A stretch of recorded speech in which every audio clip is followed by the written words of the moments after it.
Land settlement. To ensure additional and regular supply of money from the tribal areas, the British introduced land settlement. So, in order to get additional and regular supply of money from, especially from the tribal areas, the British introduced land settlement. So, they forced the tribes who practiced shifting agriculture to settle down at one place so that land under cultivation could be measured and revenue could be fixed. So what did the British did? They forced the tribes, okay, they forced the tribes who used to practice the uh, shifting agriculture to settle down at one place so that the British can measure the land, okay, and accordingly charge the revenue from them.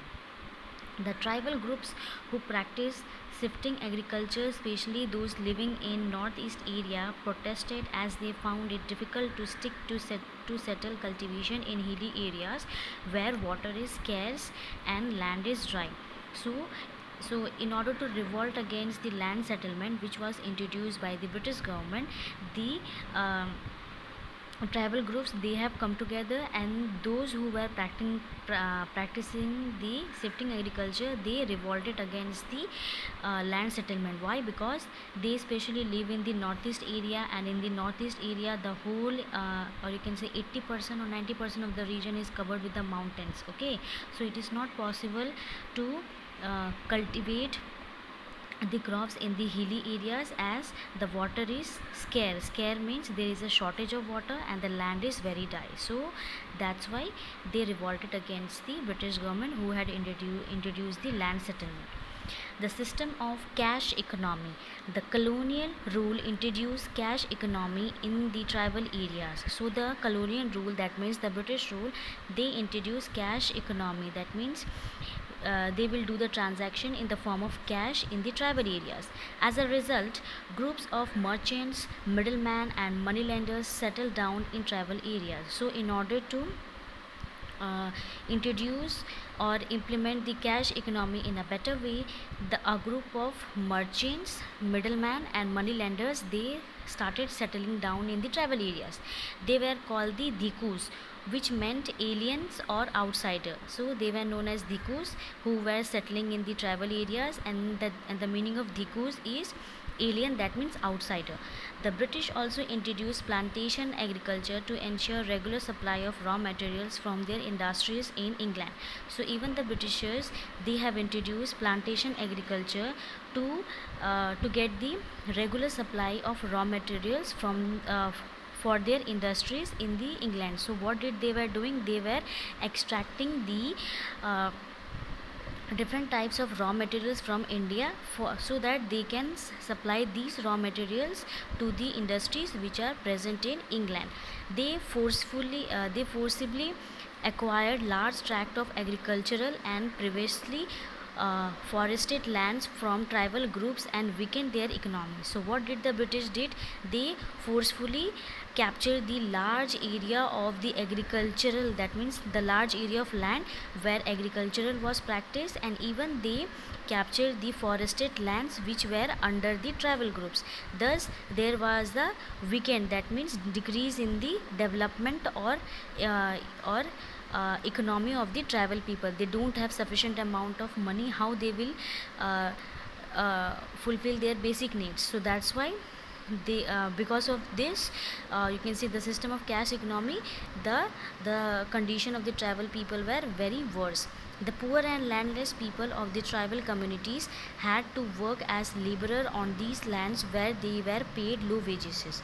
So the poor and the landless, the poor, that means they don't have sufficient amount of money, and landless people, that means they don't have their own land, of the tribal communities had to work as a laborer so that they can be so that they can fulfill the basic needs of their family, and the salary was very low. Wages means salary. They often had to take money from the moneylenders at a high rate of interest. So even they have to take the money from the moneylender, and that was at a very high rate. Thus their condition become miserable. So thus the condition of the tribal people was very bad. For British forest law. Now we will discuss what was the forest law which was introduced by the British. By the mid of 19th century, the British had passed a number of forest acts. So by the mid of 19th century, Britishers, they have passed the different or you can say, yeah, different types of forest law in India. Some forests which produce commercially valuable timber like deodar or sal were declared reserve forests. So first of all, what rule they have made? They have said that the forest where the deodar or sal tree are present, that forest will be declared as reserve forest. That means nobody will allowed to enter in this region. No one was allowed to access to this forest. So except Britishers, no one was allowed to enter in the reserve forest. Other forests were classified as protected forests. So the other forests which were under the tribal people, they were declared as the protected forest. In these forests, some customary rights were given to the tribal people. So in the protected forest, some rights were given to the tribal people. There were several punishment and huge fines for those who violated these laws or overstayed in the forest. So there was a severe punishment given to those who used to violate the different types of rules and regulation uh, which were made by the Britishers, especially in the protected forest. And if a person stay in the forest from the time which they have allotted, they even have to pay huge fines. Thus, many tribal people were forced to migrate to the other area in search of work and livelihood. So, as they were forced and they were given severe punishment, so that's why many tribal people were forced to migrate. That means move from one place to another so that they can get at least a work and live their life peacefully.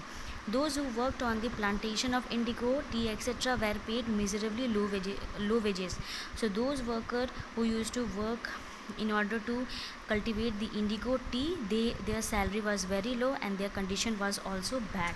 This is an artwork of the 1850s depicting the various stages of a tea production at a colonial plantation in Assam. So this is the different types of stages in mention, or you can say it is shown in this picture, and it is shown the different tea production at the colonial plantation in the Assam.